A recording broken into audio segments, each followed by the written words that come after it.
Hello everyone, welcome to ட்ரக்கிஸ் Tamil.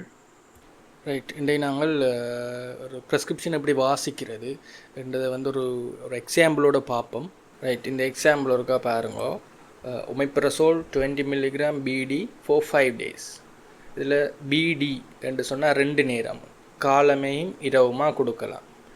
Right, இந்த ஒமைப்ரசோல்ன்றது before மீல்ஸாக தான் கொடுக்கணும். இது ஒரு புரோட்டான் பம்ப் இன்ஹிபிட்டர்ஸ். ஸோ சாப்பிட முதல் எடுக்கணும். மொத்தமாக 2 நேரப்படி 5 நாளைக்கு 10 குளுசை கொடுக்கணும்.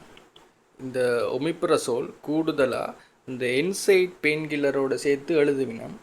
ஏன்னு சொன்னால் என்சைட் அல்சர்ஸை இன்டியூஸ் பண்ணும்.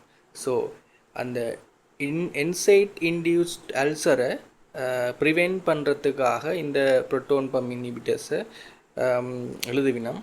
ஸோ எக்ஸாம்பிளாக பார்த்தோம்னு சொன்னால் டைக்ளோஃபெனிக் சோடியம் அதோடு சேர்த்து ஒரு ஒமிப்ரசோல் மருதி இருந்தால் ஒமிப்ரசோல் சாப்பிட முதல் கொடுத்துட்டு அடுத்தது சாப்பிட்டா பிறகு டைக்ளோஃபெனிக் சோடியத்தை எடுக்கிறது தான் சரி. அடுத்த ப்ரெஸ்கிரிப்ஷனை பார்ப்போம். அட்டோவாஸ்டட்டின் 20 mg ஓடி for 1/12.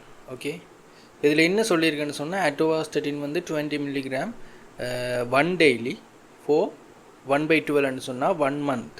ரைட், இதில் 1 daily படி ஒரு மாதத்துக்கு 30 டேப்லெட். ஓகே, இப்போ 1 daily இன்டேக்கில் நாங்கள் காலமாக கொடுக்குறதா இல்லை இரவு கொடுக்குறதா? ஸ்டட்டின் இரவில் எடுக்கிறதா நல்லது. ஏன்னு சொன்னால் எங்களோட உடம்பில் கொலஸ்ட்ரால் ப்ரொடக்ஷன் இரவில் தான் கூட இருக்குது. ஸோ இந்த ஸ்டட்டின் இரவில் எடுக்கிறது தான் பெட்டர். சரி, அடுத்த ப்ரெஸ்கிரிப்ஷன் லெவோதைரோக்சின் 50 microgram ஓடி. இப்போ இதில் லெவோதைரோக்சின் ஓடி இன்டேக்கில் ஒரு நாளைக்கு ஒரு தடவை தான் எடுக்கணும்னு தெரியும்.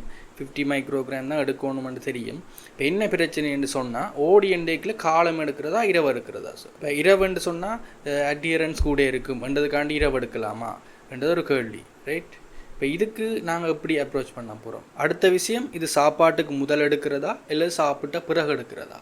ரைட், இது ரெண்டையும் பார்ப்போம். ரைட், எங்களோட உடம்பில் தைரோக்சின் ஹோமோன் பீக்கில் நிற்கிறது காலமையில். ஸோ அதை பேலன்ஸ் பண்ணுறதுக்காக நாங்கள் தைரோக்சின் டேப்லெட்டை காலமையிலாம் எடுக்கணும். தைரோக்சின் குளுசை சாப்பிட முதல் வெறும் வயிற்றில் எடுக்க வேணும். ஏன்னு சொன்னால் இதுக்கு சாப்பாட்டோட நிறைய இன்டராக்ஷன்ஸ் இருக்குது. முக்கியமாக காலமையில் எடுக்கல டீ குடிக்கிறதுக்கு ஒரு அரை மணி ஆழத்துக்கு முதல் எடுக்கணும். டீயில் இருக்கிற கால்சியம் தைரோக்சினோட இன்ட்ராக்ட் பண்ணும். ரைட், இன்றைக்கு இவ்வளவு காணும்.